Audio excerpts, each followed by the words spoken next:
Hey Team Ingenuity, today's day 3 of remote learning, and I wanted to kind of build on what I learned yesterday about my soil. So yesterday I learned that my soil was a really dark, rich brown color, which is good for, it tells me it has lots of nutrients in it.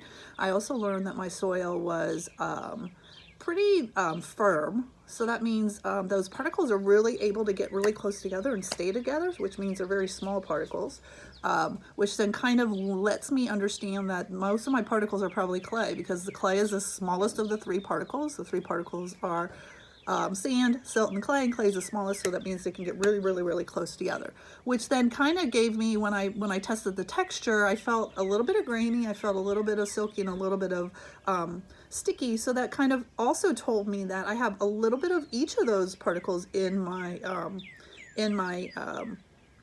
soil. So today what I'm going to do is really get a little bit more information, because I want to use my soil to make a garden. I want a garden. I want to grow tomatoes and carrots and all those great things that we all love in a garden. Okay, so one quick way for me to know how much organic matter I have in my soil is to take a glass, take some of my soil. I'm going to break it up because it is kind of very firm. So I'm going to break it up into smaller pieces, breaking it up, breaking it up, breaking it up. And I'm going to put it in my glass. Put it in my glass.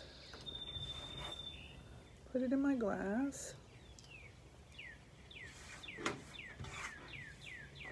And see what happens. I'm going to give it a couple of seconds here to let it settle out, because what should happen is this.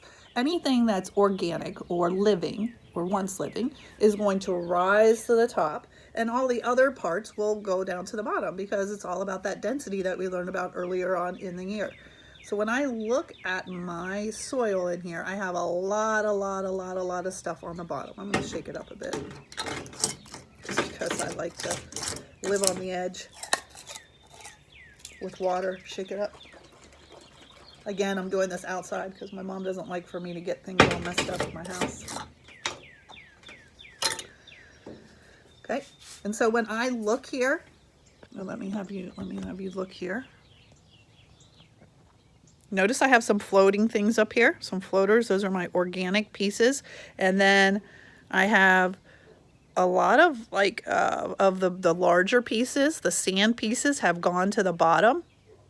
And then my clay pieces are still kind of mixed up in the water, and that's why my water is all still really, really brown. I bet if I left this, like here, for the rest of the day, it would definitely settle out, and the water would get a little bit clearer. There would be more of a clear patch in between, and those clay pieces would eventually settle down to the ground, or settle down to the bottom, since they are more dense than the water. Again, this is an experiment that you could do at home to see how much organic matter, if you're interested in making a garden at your house, how much organic matter you have. When I look at mine, I don't have a lot of organic matter, so that's something I'm going to want to add a lot of to my soil, so that then I will be able to give those plants all the nutrients that they need to really grow and get my great tomatoes and cucumbers that I really want. Great experiment to do at home, or hopefully you enjoyed watching me do it here at my house. Have a good day.